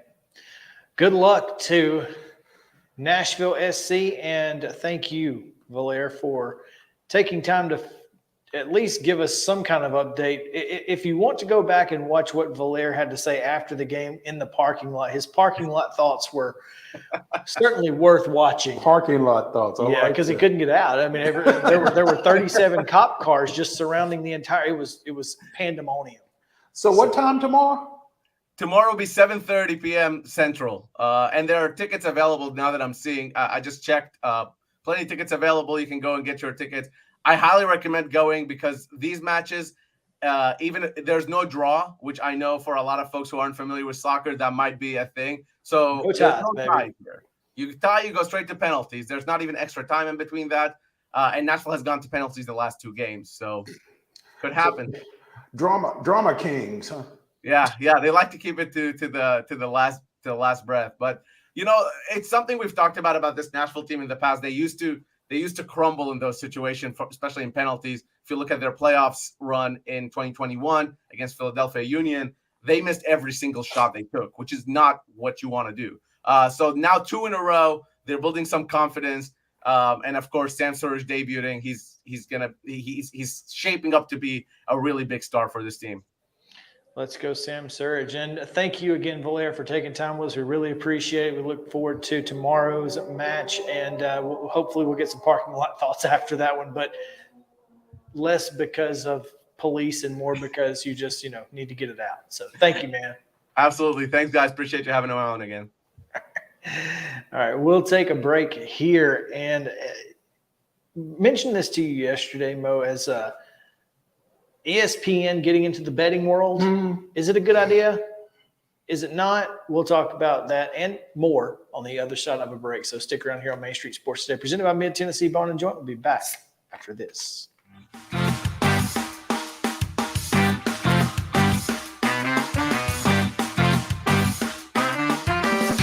Mid-Tennessee Bone and Joint treats your orthopedic injuries and existing conditions. Our trained physicians will get you back in the game faster. Contact us at 931-381-2663 or www.mtbj.net. With Lee Company technology, the best handymen are hands-off. Lee Company techs have been using visual findings and other smart technology tools for years to add transparency and virtually take customers along. You see what we see, whether we're in a crawl space or on a roof. With Lee Company, technology helps us help you, no matter what's happening in the world or at your house. Jones & Lang Sporting Goods here in Columbia has been outfitting teams, officials, and anybody else from T-ball to college for 50-plus years. Be sure and check them out at 931-388-8060 or online at jonesandlang.com. Jones & Lang Sporting Goods, the look of a winner. Zion Christian Academy, zioneagles.org or 931-388-5731. You can schedule your appointment. Go tour their campus. It is beautiful over there, and you're definitely going to want to see it. Again, it's zioneagles.org. Give them a call, 931-388-5731, and schedule your tour today. Did you know that up to 80% of us will experience back or neck pain during our lifetime? Many of you are offered surgery or addictive pain pills to relieve your chronic pain. At the Dr. Gill's Center for Back, Neck, Chronic Pain Relief, we have been leading the way to better health, naturally, and have helped tens of thousands of people right here in Middle Tennessee for the past 30 years. I came to Dr. Gill about 10 years ago after my local doctors recommended surgery. I knew about Dr. Gill and wanted to see if he could help me. 10 years later, I am pain-free, no surgery, and no pain pills. Surgery is scary, and over 40% of all back surgeries fail, creating a cycle of surgery and pills. There is a safer solution to your chronic pain. Make the call to the Dr. Gill Center for Back, Neck, Chronic Pain Relief today and get your life back. This office visit is normally $299, but call today and receive your initial consultation, report of finding for just $49. But hurry, this offer won't last long. Call 615-768-8743. That's 615-768-8743. You can't see the sights without the sounds. From the crack of the bat to the roar of the crowd and everything in between, discover what Hit City has to offer. Spend your nights cheering on the Nashville Sounds at First Horizon Park with giveaways, fireworks shows, theme weekends, and more. Single game tickets are on sale now. Visit NashvilleSounds.com to claim your seat today. Mid-Tennessee Bone and Joint has been the official sports medicine provider for Murray County Schools for more than 40 years. We specialize in orthopedic service, and our Ortho Quick Walk-In Clinic lets you bypass the ER. Visit us online at www.mtbj.net. This is Chris Yao with Main Street Sports Today. Every show, Mo Patton and I welcome friends from all across the sports landscape, from high school coaches and reporters to national, college, and pro sports personalities. You never know who might stop by for a chat. She's on Thinking Out Loud, presented by Regions, and Out of Pocket with Alyssa Lang. It is, in fact, Alyssa Lang. I'm a little nervous. I'm going to lower the bar for guests now. Oh, no. Apologies in advance. It sounds like SEC Commissioner Greg Sankey. You got that radio voice. I do. It's a good sound. Famous for radio too. As do we. And then here's the other thing. You guys, you're spot on with the name. Everybody wants to be on Main Street. Everybody wants to be on Main Street. So And we reach every main street in Middle Tennessee, Coach? yeah, that's it. So Perfect. when you are on Main Street and you are moving, you gotta love it. Like you're moving. I was impressed. I'm glad someone.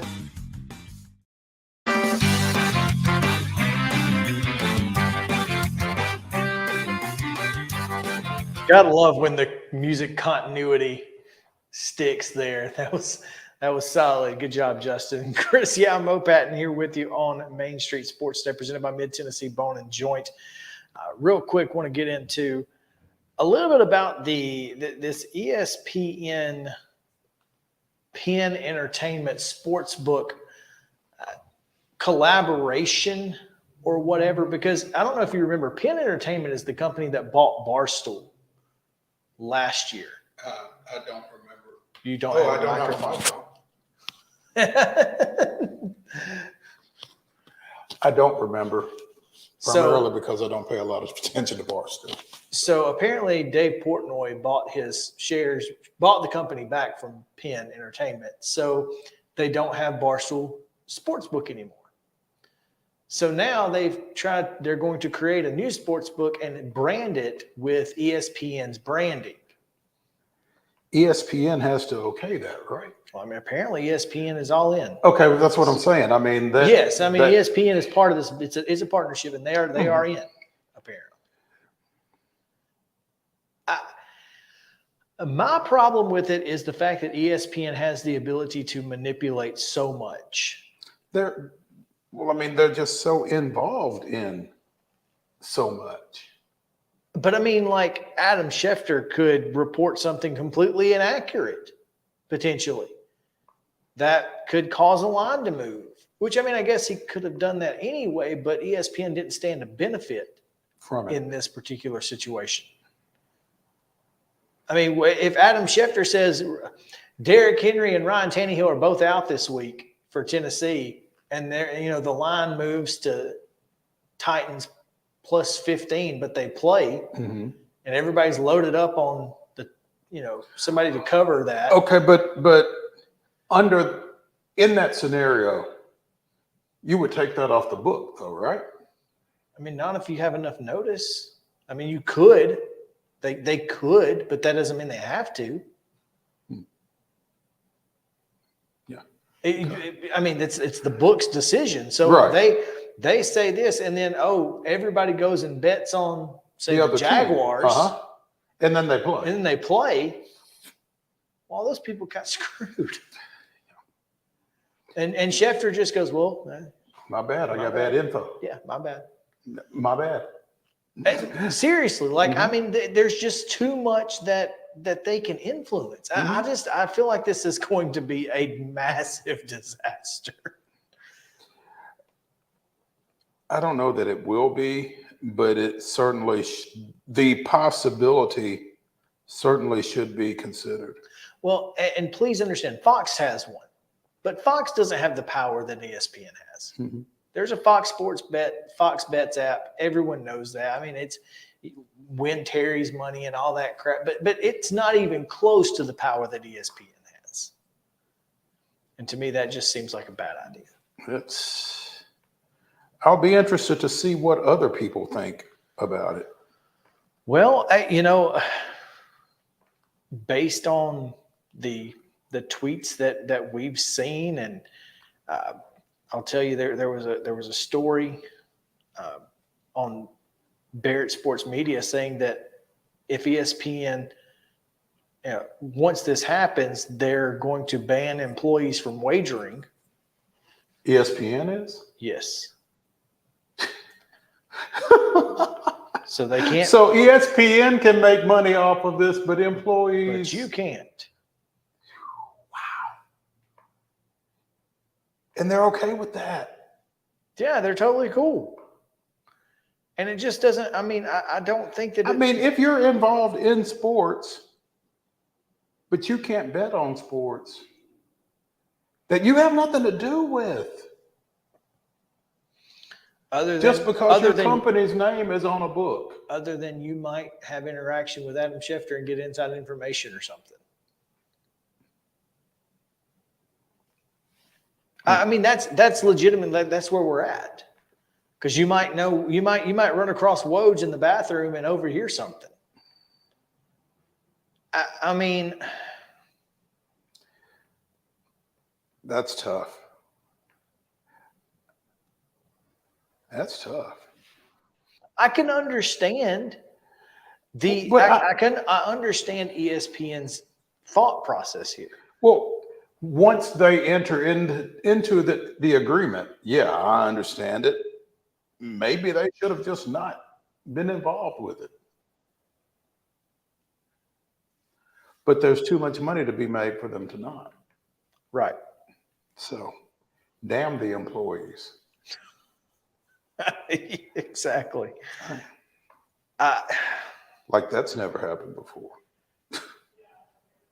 From a story, ESPN chairman Jimmy Pitaro said in the statement, "The strategy here is simple: give fans what they've been requesting and expecting from ESPN." Did you ever expect anything? Never. Betting from Never. ESPN? Never. At no point did I ever expect that. You know, and at no point did I ever want that. This speaks to a broader issue at ESPN. The worldwide leader, as it was once known, and when it was called that, it really was. Yeah. Because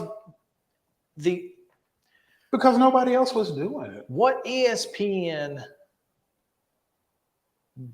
did from late 80s through the 90s up until about 2008 was bring you exactly what we try to do. We try to bring you sports news. We give you some of our thoughts, some of our opinions, but we really just kind of discuss the news of what's happening. This isn't a debate show. We're not typically. Well, I mean, it's not a debate. It's not show. by It design. does have debate in it Yeah. at times, and that's fine, and that's what we try to convey is that we're just trying to discuss what's going on in the world of sports. And when ESPN was doing that, it was really good. When they were bringing you Sports Center, and I know that you don't have to watch Sports Center to see the highlights of the games that you want to see because you can watch all of them in their entirety. But the fact is that I don't want to watch all of them in their entirety. I want to see the highlights. I want to see the top 10. That's what I want from you. What I expect from you, ESPN, is not a betting line. I expect you to give me the news. And their programming has gone, they miscalculated the success of First Take. They thought it was the show design rather than the talent that made the show popular. And it was 100% Stephen A. Smith and Skip Bayless that made that show popular. It had nothing to do with the fact that it was a debate show, as evidenced by, all Levitard's show being canceled. Levitard was a great show. Mm-hmm. It was funny. It was entertaining. Around the Horn was pretty good, and it's still going, but it's not in the same vein. But PTI, that's the kind of show that I want to see. I want to see two guys discussing what's happened that day in sports. And what it means. And what it means to that sport or to you as a fan. Mm-hmm. Instead, every show's a debate show. Every show's got people yelling. I don't want to see that. I'm not going to watch that.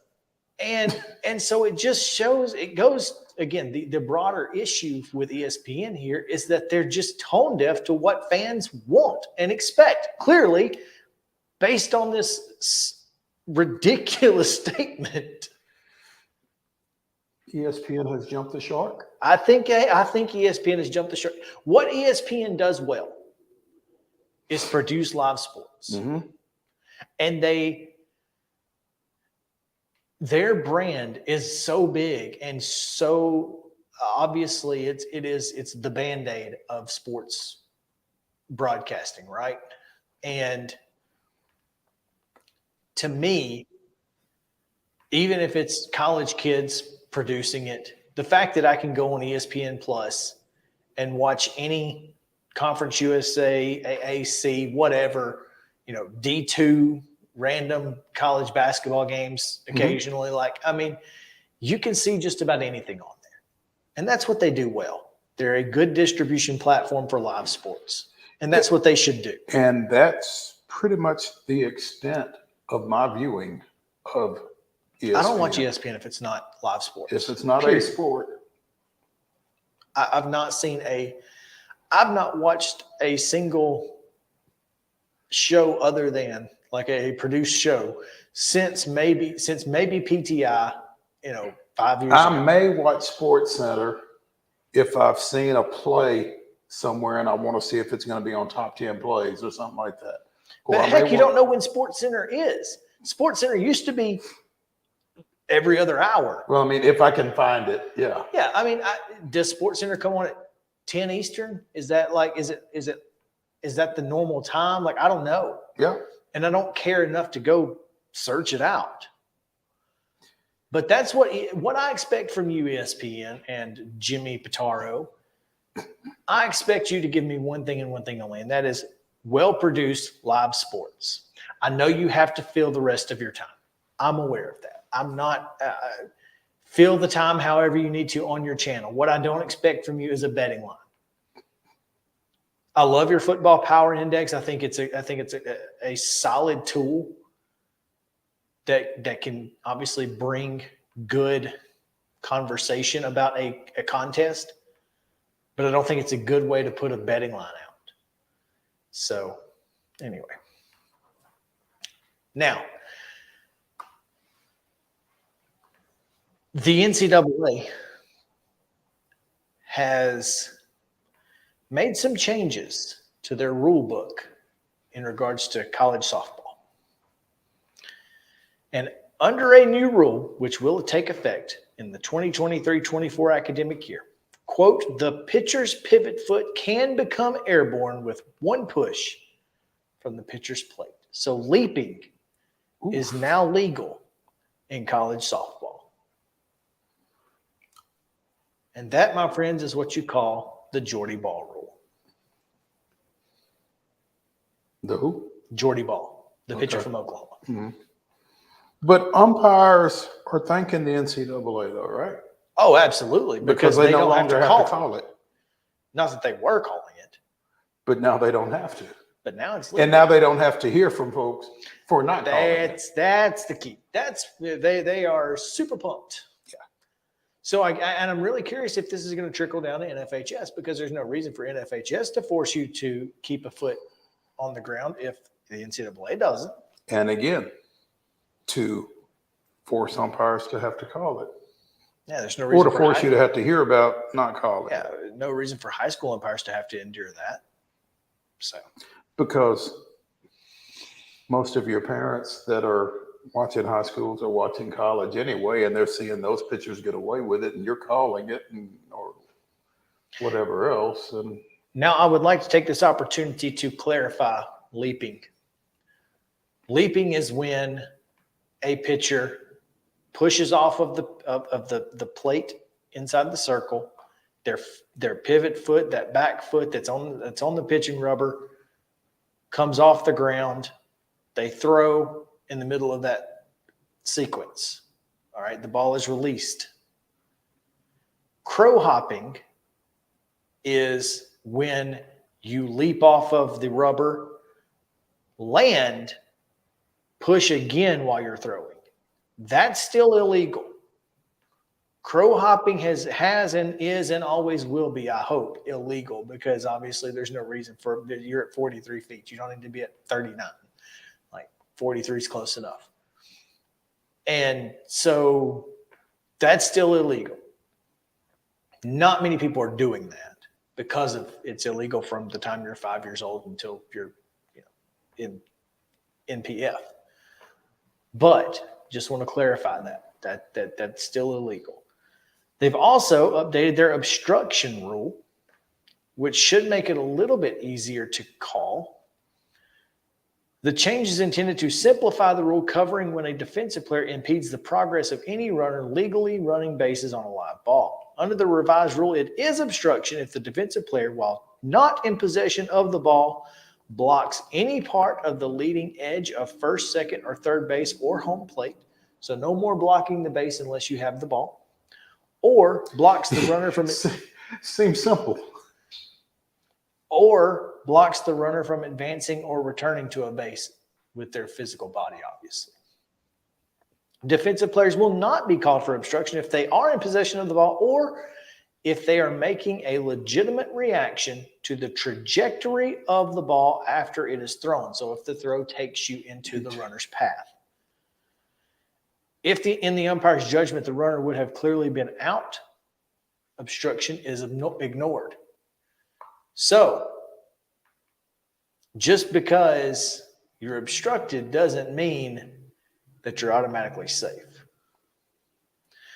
Now, in the leagues that I umpire, if there's obstruction and a runner is out, they go back to the base previously. So if they are out at home due to obstruction, then they would just go back to third base. You don't get the base that you were going But you're to. also not out, which I think is probably a better way of doing it. But this is just simplifying obstruction. So hopefully there won't be as many issues with this, because there were a lot of issues in the NCAA last year, especially in the NCAA tournament.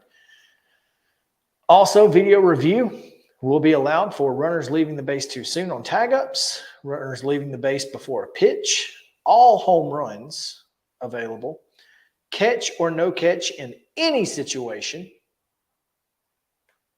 such as the infield catch that wasn't a catch that cost Austin Riley an out when Marcel Ozuna hit that little blooper to second base against whoever it was against. And they couldn't review it because it wasn't in the outfield. So the NCAA said, well, that's a terrible idea. Let's if it's a catch, or not a catch, we need to review it to make sure we get it right. So well done, NCAA. Let's give them credit where credit's due. A lot of credit where credit's due today. And whether a batter was hit by a pitch. What's the biggest positive in baseball, softball argument over the years? The biggest thing that people would say made softball easier to watch? I don't know about easier to watch, but I think one place that softball has gotten it right that baseball needs to is the double base at first. Well, that is also in the rules. That is a new rule. Everyone can use the double first base. That was not apparently a thing in college softball. It is now. That's not what I was talking about. It's faster. It's faster because the distances are shorter. Well, but pitchers don't walk around and wipe their sweat, and batters don't get out of the box every pitch. And college baseball can take a long, long time, and a lot of it's due to just whatever. I will say to that the same thing that I said to the pitch clock over this past offseason. I think if people aren't watching baseball because of that, they're not going to watch it anyway. I'd be interested. That's what I'm saying is one of the things that people say they like softball is it's because it's faster. It's a faster game. Pitchers just get in there and go. Well, apparently somebody didn't think that was the case because they've now implemented a 20-second pitch clock. And batters must be ready at 10 seconds. So. Wow. Okay. Other rule changes: fence distance in left and right fields must be 200 feet for new construction. It doesn't say at least. It says must be 200 feet. So you can't be 201, apparently. It says requiring the fence distance in left and right fields to be 200 feet for new construction, period. No, at least. No 225s. Well, nobody's going to put it any farther out, though, are they? Some people have. I don't know why. 200 is what it is in Oklahoma City. Yeah, that's why you see bombs. I can't imagine anybody's going to put it any farther out. 210, you could, I guess. I don't know. I don't know why you would, but right. Unless you're just trying to make it easier. And then one-way communication devices will be allowed. this year, and they are allowing the pitcher to throw to any base one time during warmups. I don't know what that's about. I'm really interested. We may need to get a softball person on to explain why that's important to be a rule. We got a few. We do. So anyway, that's some new rules in the NCAA softball. We'll come back tomorrow. We'll continue SEC football previews and much, much more looking ahead to the weekend. So come back with us on Main Street Sports Today, presented by Mid-Tennessee Bar and Joint. We'll see you then.